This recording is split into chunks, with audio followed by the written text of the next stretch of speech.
ಸಿದ್ದರಾಮಯ್ಯ ಸಾಹೇಬರ ಭೇಟಿಗೆ ಬಂದಿದ್ದೀನಿ. ನಮ್ಮ ಪಕ್ಷದ ಅಧ್ಯಕ್ಷರಾದ ಡಿ.ಕೆ. ಶಿವಕುಮಾರ್ ಸಾಹೇಬರ ಭೇಟಿಗೆ ಬಂದಿದ್ದೀನಿ. ನಾನು ಕೋಲಾರ ಪಾರ್ಲಿಮೆಂಟರಿ ಕ್ಷೇತ್ರದ ಆಕಾಂಕ್ಷಿ ಕೂಡ ಇದ್ದೇನೆ. ಬಹುಶಃ ಇವತ್ತು 4 ಗಂಟೆಗೆ ನಮ್ಮ ಕೇಂದ್ರ ಚುನಾವಣಾ ಸಮಿತಿಯ ಸಭೆ ನಡೆಯುತ್ತೆ.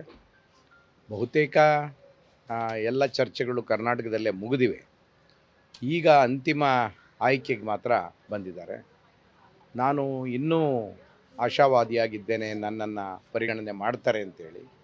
ಅದಕ್ಕಾಗಿ ಮುಖ್ಯಮಂತ್ರಿಗಳ ಭೇಟಿಗೆ ಬಂದಿದ್ದೆ. ವಿಶ್ವಾಸ ಇದೆಯಾ ಸರ್ ನನಗೆ ಸಿಗುತ್ತೆ ಅಂತ ಟಿಕೆಟ್? ನನಗೆ ವಿಶ್ವಾಸ ಇದೆ ಸರ್.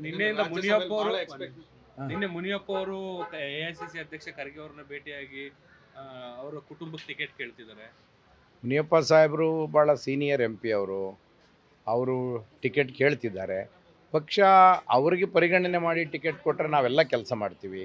ಪಕ್ಷ ನಾನು ಕೇಳ್ತಿದ್ದೀನಿ, ನನಗೆ ಟಿಕೆಟ್ ಕೊಟ್ಟರೆ ಮುನಿಯಪ್ಪ ಸಾಹೇಬರು ನಮ್ಮ ಜೊತೆ ಕೆಲಸ ಮಾಡ್ತಾರೆ. ಪಕ್ಷಕ್ಕಾಗಿ ನಾವೆಲ್ಲ ಒಂದಾಗಿದ್ದೇವೆ. ಸರ್, ನೀವು ರಾಜ್ಯಸಭೆಯಲ್ಲಿ ಒಳ್ಳೆದು ಪರ್ಫಾರ್ಮ್ ಮಾಡಿದಂತಹ ಕಾಂಗ್ರೆಸ್ನ ಎಂಪಿಗಳಲ್ಲಿ ಒಬ್ಬರು. ಆದರೆ ರಾಜ್ಯಸಭೆಗೆ ಕೂಡ ನಿಮಗೆ ಸದಸ್ಯತ್ವ ಸಿಗಲಿಲ್ಲ. ಈಗ ಲೋಕಸಭೆ ಟಿಕೆಟ್ಗಾಗಿ ನೀವು ನಾಯಕರಿಂದ ಓಡಾಡುವಂಥ ಪರಿಸ್ಥಿತಿ ಇದೆ. ಯಾಕೆ ಈ ರೀತಿ ಪರಿಸ್ಥಿತಿ ನಿಮಗೆ ಬಂತು ಅಂತ? ಸರ್, ಒಂದು ರಾಜ್ಯಸಭೆಯಲ್ಲಿ ನಾನು ಬಹಳ ಪರಿಣಾಮಕಾರಿಯಾಗಿ ಕೆಲಸ ಮಾಡಿದ್ದೀನಿ ಅನ್ನೋದರಲ್ಲಿ ಎರಡು ಮಾತಿಲ್ಲ.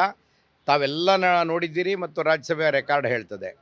ಆದರೆ ದೆಹಲಿಯಿಂದ ಹೊರಗಿನವರು ಬಂದು ಕರ್ನಾಟಕದಲ್ಲಿ ಆಯ್ಕೆಯಾಗಬೇಕಾದಂಥ ಪರಿಸ್ಥಿತಿ ಬಂದದ್ರಿಂದ ನನ್ನ ದೌರ್ಭಾಗ್ಯ ಏನೋ ನನ್ನನ್ನು ಡ್ರಾಪ್ ಮಾಡಬೇಕಾದಂಥ ಪರಿಸ್ಥಿತಿ ಪಕ್ಷಕ್ಕೆ ಬಂತು.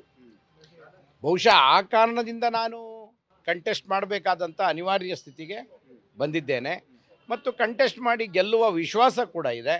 ಪಕ್ಷ ಆ ಕಾರಣದಿಂದಲೂ ಕೂಡ ನನ್ನನ್ನು ಪರಿಗಣನೆ ಮಾಡ್ತದೆ ಅಂತೇಳಿ ನಾನು ಭಾವಿಸಿದ್ದೇನೆ. Thank you. ನ್ಯೂಸ್ ಫಸ್ಟ್ ನಿರ್ಭೀತಿಯಿಂದ ನಿಮ್ಮ ಪರವಾಗಿ.